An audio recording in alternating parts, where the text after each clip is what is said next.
एक छोटा सा गांव था जिसका नाम था रामपुर। यह गांव अपनी सादगी और प्राकृतिक सुंदरता के लिए जाना जाता था। वहां के लोग खेती पर निर्भर थे। खेती ही उनकी आजीविका का मुख्य साधन था। रामलाल भी इसी गांव का एक मेहनती किसान था। वह अपने काम के प्रति बहुत समर्पित था। उसके पास थोड़ी सी जमीन थी जहां वो अपने परिवार का पेट पालता था। उसकी जमीन भले ही छोटी थी, लेकिन वह उसे बहुत प्यार से संभालता था। रामलाल हमेशा से मेहनत में विश्वास रखता था। वह जानता था कि मेहनत का फल मीठा होता है। वो सुबह सूरज उगने से पहले ही अपने खेतों में चला जाता था। उसकी दिनचर्या बहुत ही अनुशासित थी। शाम को सूरज ढलने के बाद ही घर लौटता था।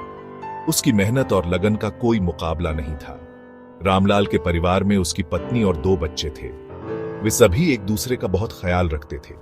वो सब मिलकर खेती में हाथ बंटाते थे। उनके बीच एकता और सहयोग की भावना थी। उनके दिन खुशी से गुजरते थे। हालांकि जिंदगी आसान नहीं थी। वे हर परिस्थिति का सामना मिलकर करते थे। फिर भी रामलाल हमेशा मुस्कुराते हुए चेहरे के साथ अपनी मेहनत में लगा रहता था। उसकी मुस्कान उसकी ताकत थी। वो जानता था कि मेहनत ही सफलता की कुंजी है। उसकी मेहनत का फल उसे हमेशा मिलता था। रामलाल के खेतों में तरह तरह की फसलें लहलहाती थी। उसकी फसलें हमेशा अच्छी होती थी। वो अपने परिवार और गांव वालों के लिए अनाज उगाता था। उसकी फसलें पूरे गांव के लिए वरदान थी। रामलाल के लिए खेती सिर्फ काम नहीं था, बल्कि जिंदगी जीने का तरीका था। उसकी खेती में उसकी आत्मा बसती थी। एक साल मौसम ने अचानक करवट ली। बारिश बहुत कम हुई। आसमान साफ था, लेकिन धरती प्यासी। नदी, तालाब सब सूखने लगे। पानी की कमी से जीवन अस्त व्यस्त हो गया। रामलाल के खेतों में खड़ेड़ी फसलें सूखने लगी। उसकी मेहनत बेकार जाती दिख रही थी। उसकी सारी मेहनत पर पानी फिरता दिख रहा था। रामलाल बहुत चिंतित था। उसकी आंखों में निराशा साफ झलक रही थी। उसने कर्ज लेकर खेती की थी, लेकिन फसल बर्बाद होने से कर्ज कैसे चुकाता? उसकी चिंता और बढ़ गई। उसके परिवार का क्या होगा? बच्चों की पढ़ाई और घर का खर्च कैसे चलेगा? ये सवाल उसे अंदर ही अंदर खाए जा रहे थे। हर दिन उसकी चिंता बढ़ती जा रही थी। गांव के बाकी किसान भी इस मुसीबत से जूझ रहे थे। सबकी हालत एक जैसी थी। सबके चेहरे पर मायूसी छा गई थी। उम्मीद की कोई किरण नजर नहीं आ रही थी। ऐसा लग रहा था जैसे खुशियों का सूरज डूब गया हो। हर तरफ निराशा का अंधेरा छा गया था। एक दिन रामलाल पास के शहर गया। वह अपने गांव की समस्याओं से परेशान था और समाधान की तलाश में था। वहां उसने एक किसान मेले में नई तकनीकों के बारे में सुना। यह मेला किसानों के लिए नई तकनीकों और तरीकों को जानने का एक बेहतरीन अवसर था। विशेषज्ञों ने बताया कि कैसे कम पानी में भी अच्छी फसल उगाई जा सकती है।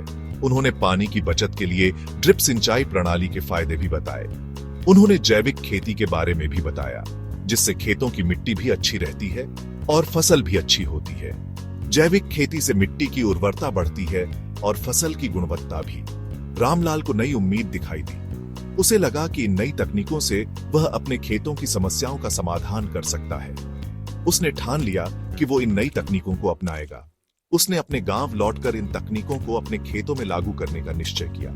वो वापस अपने गांव लौटा और सबसे पहले अपने खेतों में जैविक खाद का इस्तेमाल शुरू किया। जैविक खाद से उसकी फसलें स्वस्थ और अधिक उपजाऊ हो गईं। उसने ड्रिप सिंचाई पद्धति भी अपनाई, जिससे पानी की बचत होती थी। इस पद्धति से उसकी फसलें कम पानी में भी अच्छी तरह से बढ़ने लगीं। रामलाल की मेहनत रंग लाई।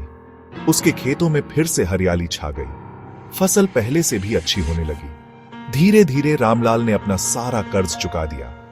अब उसके चेहरे पर फिर से मुस्कान लौट आई थी। रामलाल की कहानी पूरे गांव के लिए प्रेरणा बन गई। सभी किसानों ने उससे नई तकनीक सीखी और जैविक खेती अपनाई। देखते ही देखते पूरा गांव खुशहाली की राह पर चल पड़ा। रामलाल की कहानी बताती है कि मुश्किल समय में भी हिम्मत और नई तकनीक अपनाने से सफलता जरूर मिलती है।